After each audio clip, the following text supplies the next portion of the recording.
Ada kabar baiknya tentang tanaman porang ini, karena saya dengar ada kabar baik dari Cina, yakni pada bulan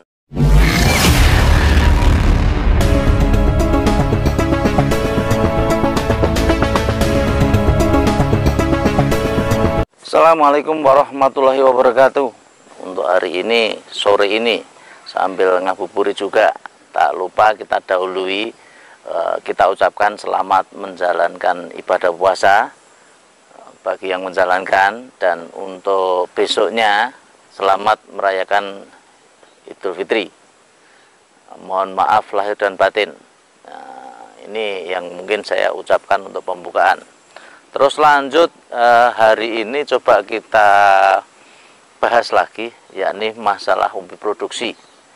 Ya, karena untuk sampai dengan hari ini, sore ini, puasa ini belum ada pabrik yang dibuka, sehingga untuk harga untuk umbi produksi yang jelas dari pabrik itu belum ada.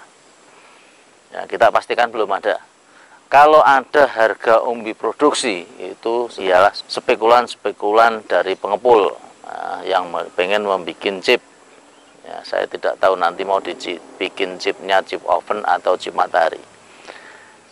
Ya, kenapa untuk pabrik sampai dengan hari ini belum buka? Ini ada beberapa hal yang menjadi alasan. Pertama, ya, karena curah hujan di Jawa ini masih tinggi, sehingga rendemen airnya juga masih tinggi. Ini alasan pertama. Alasan kedua karena pabrik ini berkenaan dengan hasil produksi atau mungkin hasil panen atau panen raya, maka pabrik akan buka dan akan tutup setiap tahunnya.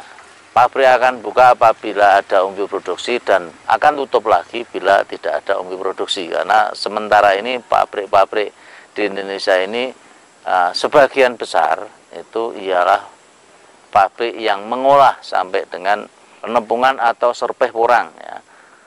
Serpeh porang itu ialah chip yang di crusher, yang dihaluskan.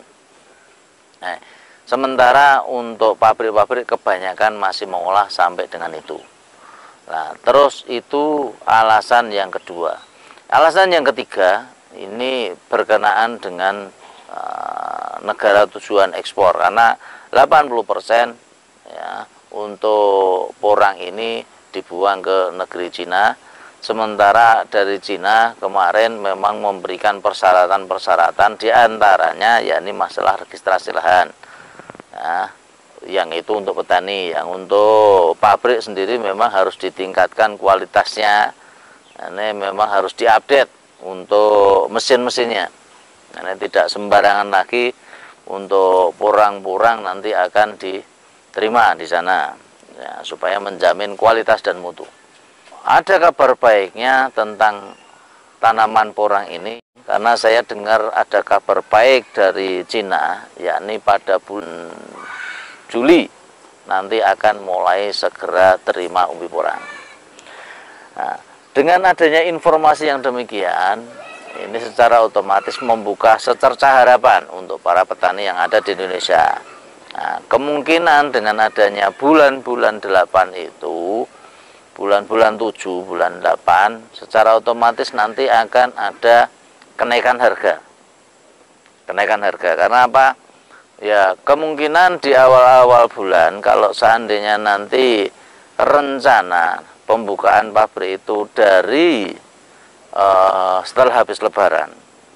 Setelah habis lebaran ini mulai dibuka, secara otomatis nanti pabrik juga akan menghabiskan dulu stok serpeh porang yang ada pada tahun kemarin, karena stoknya juga lumayan banyak. Nah, ini awalnya kemungkinan akan menghabiskan stok dulu, sehingga untuk pembukaan harga kemungkinan nanti tidak bisa terlalu tinggi. Nah, tapi untuk pada bulan-bulan 7, bulan 8 itu untuk harga kemungkinan akan mulai naik. Ya, ini kabar yang bisa kita terima dan kita update.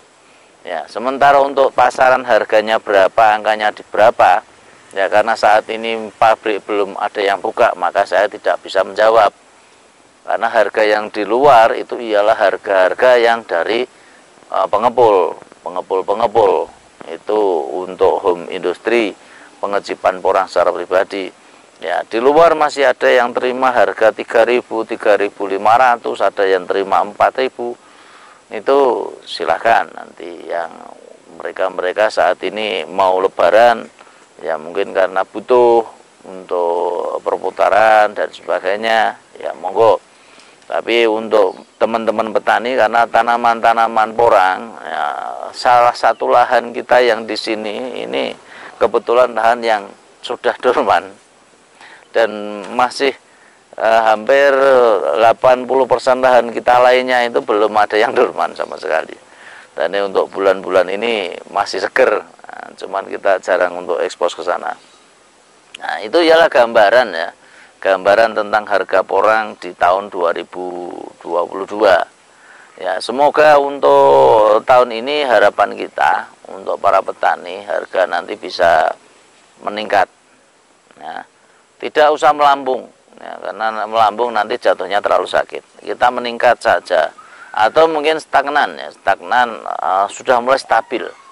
Pasaran angka porang nanti di angka di atas harga 5.000 sampai dengan 8.000, itu sudah sangat bagus sekali.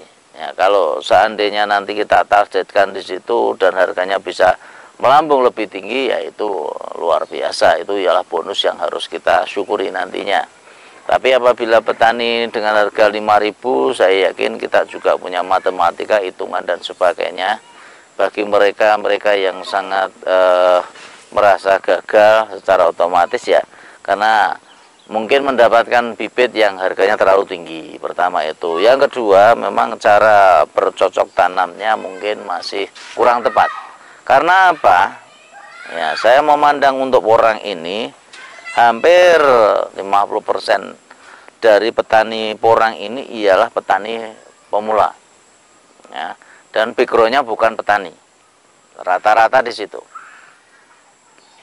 Nah, secara otomatis memang agak tergiur dengan tanaman porang ini karena melihat estimasi dan pasar yang jelas terhadap porang itu. 50% lagi ini sebenarnya sudah berawal dari petani. Cuman petani-petani yang tidak mempunyai patokan, atau mungkin bukan petani khusus yang sudah menekuni satu profesi, atau mungkin petani-petani yang masih tradisional. 50% ini terbagi menjadi dua. Yang 50% lagi mereka mulai tergiur dengan tanaman porang. Yang 50% lagi sudah eksis menjadi petani komoditas yang mereka dari dulu tekuni. Nah, dia tidak akan tergiur dengan tanaman porang.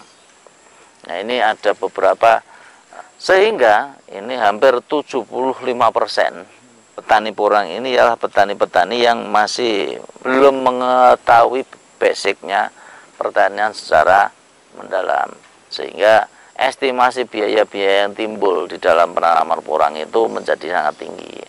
Nah, ini kalau mereka diajak hitung-hitungan, ya tentunya banyak ruginya. Karena apa? Pembelian bibitnya sudah tinggi. Nah, pembelian bibit yang tinggi itu kenapa? Ya karena ada oknum-oknum yang di porang ini banyak mafianya. Makanya dari kemarin dulu saya sudah bilang, mafia porang ini wajahnya yang halus, wajahnya yang kasar, wajahnya yang garang, wajahnya yang alim, itu sama, kelihatan tidak jauh berbeda. Ya, kelihatan alim tapi dia mukul untuk masalah harga. Ya, seolah-olah memberikan benteng nanti untuk masalah umbi produksi, ya kita serap semua, iming-imingnya demikian, tapi mukul di harga. Dan tidak sedikit itu pukulannya. Itu yang kadang mafia-mafia yang jelas gambarannya seperti itu. Karena apa? Pada dasarnya pabrik porang ini sangat butuh yang namanya umbi produksi. Nah, katakanlah banyak sekali perusahaan-perusahaan yang siap untuk MOU untuk dengan petani-petani yang di luar Jawa, terutama yang kemarin masih takut tanam porang. Nah, ini ada kemarin yang dari Palembang kelompok petani, ada dari Kalimantan, juga ada Sulawesi terakhir. Ini ada kelompok-kelompok tani. Terus dari Jawa sendiri kemarin ada dari Jogja, ya kemarin sudah ketemu kita, dan insya Allah untuk tahun ini mulai ekspansi untuk penanaman porangnya, hampir 50% nanti dari bibit umbi dan 50% dari bibit kata. Berarti secara keseluruhan porang ini sangat terbuka sebenarnya, terbuka untuk masa depannya. Karena apa? Hampir yang datang ke rumah ini ialah rata-rata corporate, dan corporate-nya dari luar kota. Dan sistem penanamannya tidak sedikit ya, banyak, luas, lebar, dan luar biasa. Sehingga apa? Ya kalau kita tekuni bisnis ini dalam penanaman porang ini tentunya ada hasilnya. Yang jelas jangan sampai kita kejebak masalah harga umbi, harga bibit yang mungkin ya, harga bibitnya terlalu mencekik, harga umbi nanti pasarannya belum tahu, sehingga pasrah nanti kepada tengkulak-tengkulak, dilepas seenaknya sendiri dengan harga yang sangat murah, sehingga kita menelan kerugian yang lumayan besar. Saya yakin semua komoditas itu pasti ada pasang surutnya. Untuk porang pun ya, kemarin dulunya sampai dengan harga 15.000 dan sebagainya. Tahun-tahun kemarin juga turun lagi sampai dengan harga 5.000, 5.500 dan sebagainya. Ini suatu hal yang wajar ya. Kita tidak perlu takut, khawatir boleh, tapi kita tidak boleh putus asa. Karena apa? Setiap komoditas yang ada di Indonesia ini semua mengalami naik turun, tidak cuma porang. Dari kelapa sawit, ya, terusan padi, bawang merah, terus jagung, kedelai, ya, umbi-umbian, semuanya mengalami naik dan turun. Yang rugi siapa? Yakni yang putus asa pada waktu menanamnya, harganya sudah turun, dia sudah tidak menanam lagi dan tidak akan pernah ketemu dengan yang namanya harga naik. Nah, petani bawang merah lah misalkan, kemarin saya belajar ke sana, setahun mungkin beberapa kali dia akan nanam. Nah, dalam penanaman 1 tahun itu mungkin ada penurunan harga ya, 1 kali panen. Nah, penurunan harga 1 kali panen, harga stabil di pertengahan 2 kali panen, harga untuk harga tinggi ya nanti 1 kali panen dalam waktu 1 tahun. Karena usia bawang merah itu cuma 2 bulan, 2 bulan setengah lah misalkan di situ, sehingga 1 tahun bisa ditanami menjadi 4 kali. Nah, petani-petani bawang merah ini juga tidak mudah tergiur ya dengan tanaman porang. Karena apa? Mereka sudah bisa menghitung sendiri kalkulasi untuk penanaman bawang merah. Nah, di saat mereka turun, mereka menikmati yang namanya harga turun, dan di saat mereka jaya-jayanya seperti saat ini bawang merah sudah mencapai harga 38.000 untuk yang super. Nah, ini juga dinikmati sekali per kilo. Nah, ada roda di atas, ada roda di bawah, itu sudah biasa. Di dalam tanaman porang pun juga pasti mengalami hal kayak gitu. Semua komoditas juga pasti mengalami hal itu. Tahun ini mungkin harga kita rendah walaupun belum ada kepastian pabrik buka. Tahun ini mungkin kita kalah, tahun ini banyak sekali hambatan, tapi insya Allah untuk tahun depan atau tahun depannya lagi akan mengalami masa jaya-jayanya porang kembali. Mungkin dari saya itu dulu yang bisa saya ucapkan. Bila ada salah kata yang terucap, tak lupa kita mohon maaf yang sebesar-besarnya. Billahi taufiq wal hidayah. Wassalamualaikum warahmatullahi wabarakatuh.